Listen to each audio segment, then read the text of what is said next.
जन्म कर्म च मे दिव्यम् एवं यो वेत्ति तत्त्वतः त्यक्त्वा देहं पुनर्जन्म नैति मामेति सोऽर्जुन. Which is universal, meaning it includes everybody in the universe. So a person, whoever he be, like he need not be Hindu, he need not be an Indian, he need not be a man, woman, Brahmin or anything like that. Whoever he be, he knows the truth about the higher self. When Krishna tells who knows about me and my incarnation, he meant only the higher self. What happened? Such a person will be freed from the karmic cycle of death and birth, and eventually he will be a part of me. That is the next verse. So we'll see that. Again, this is a matter of belief. So what we saw earlier was the doctrine of karma. If you go to the next slide, we said in the last session, we said there are rebirths for each one of us. Everybody will go through multiple birth and multiple death. Again, don't ask me to prove. This is beyond the proof, it's a matter of belief. And as per the Vedic tradition, this cycle of death and birth is because of the karmas, my own mental tendencies. So this karma is divided into 3 categories. Last week we just introduced that. I'll just give a little bit more. So let's say that a child is born. That child is born with a certain type of mental impressions. Everybody knows that, right? Why? Means even the child has a particular taste for a certain food. So that is clear. So that karma is called sanchita karma. It is the stored karma. And whenever he grows, like he does so many action, it is called agami karma, the upcoming actions. What happens? Whenever I do an action, it will create an impression in my basket of sanchita karma. So I'm going to make up a number. When I'm born, I had, let's say, that 50 in my bag as sanchita karma. When I became 10, what happens? Out of that 50, 10 got modified. And I added a 3 more, which could happen. And at the end of my life, what is going to happen? Whatever I have is the sanchita karma of that my entire life. So as per the Vedic tradition, again, I cannot prove it. There is a completely matter of belief. And you can choose to believe, you can not to choose to believe. That it is not going to impact your spiritual practice at all. So what we believe, what the Vedic tradition believe is, at the time of the birth, whatever you have as sanchita karma, a portion of that is going to determine what type of birth you are going to get, what type of body you are going to get, what type of environment you are going to get. And let's say that your sanchita karma had 100 at the time of death. A portion of that, 20 or 30, will be invested and you will get a new body. And that karma is called prarabdha karma. So you cannot change that. That is already happened. And you get a new body. And with that new body, a carry forward sanchita karma is going to come. And then with your agami karma, you are going to add up. And at the time of the death, again they do a calculation. And this cycle of death and birth continues. And this is called the karmic cycle. And this is very much important for the belief of reincarnation. Again, some people in the Hindu tradition itself, they don't believe in it. They can very well practice as Hindus. They can very well go do their spiritual practices. Now, so that is clear. Now what is going to happen? Is there any end to this cycle of death and birth? Krishna tells, yes. That is the next slide.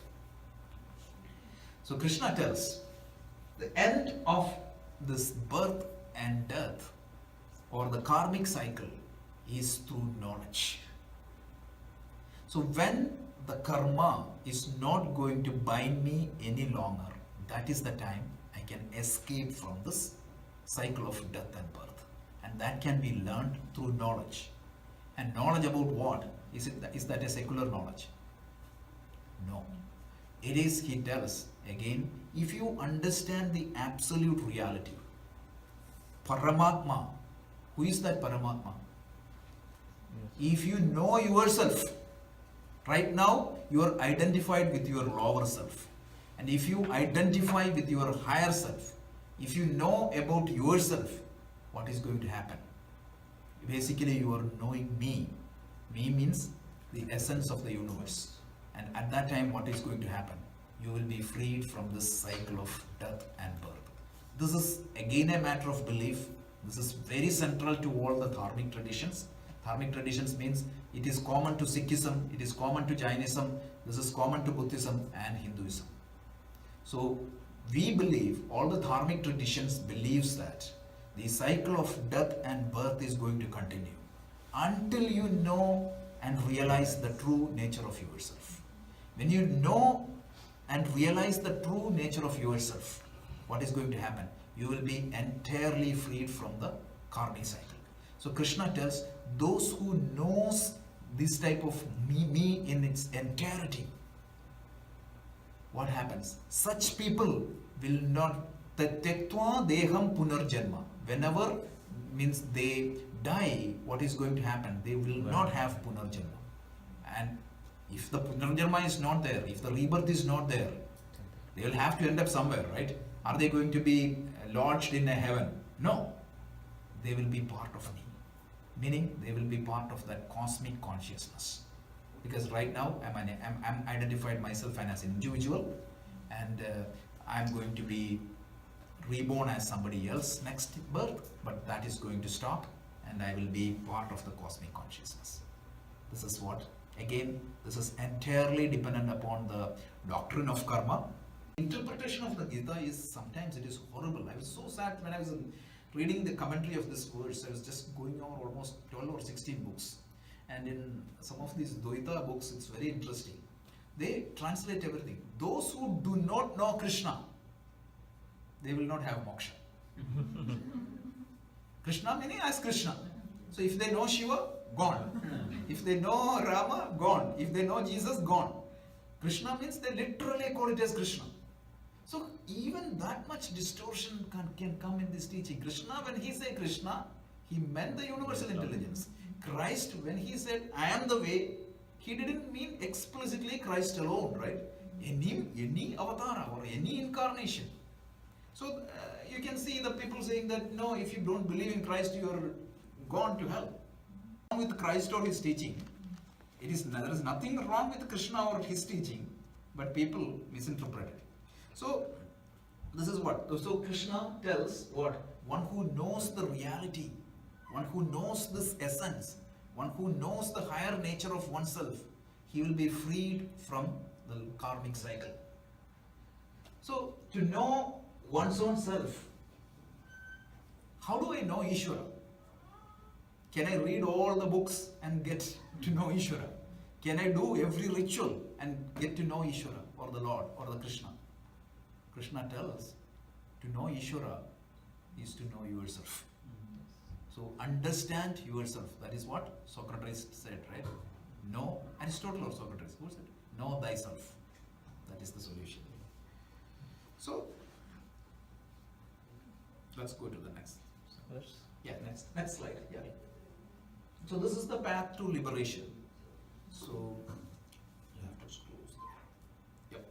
So this much we will explain. So this is very clear from the third chapter. It's a two-step process. Suppose I need to know Ishvara or the Lord or the God or myself, it has to happen through two steps. The first step, currently where I'm standing, with an impure, uncontrolled, turbulent mind. All of you can relate that, right? All of us are in that state. And from that state, what you have to do, you cannot know that yourself. You cannot understand Ishvara. You cannot understand Krishna. You cannot understand Christ without cleansing your mind. So the first step in the spiritual practice, this is going to come again and again and again and throughout the Gita. So the first step is gain purity, calmness and control of your mind. And for that, what is the tool given? Yoga. Once you gain a pure, calm, controlled mind, what is going to happen? The knowledge of Ishvara or knowledge of yourself will automatically take place. So this is the 2-step. Such a person, when somebody knows your own self, he became Ishvara himself. Remember? God enchained is man. Man unchanged is God. That's what it is.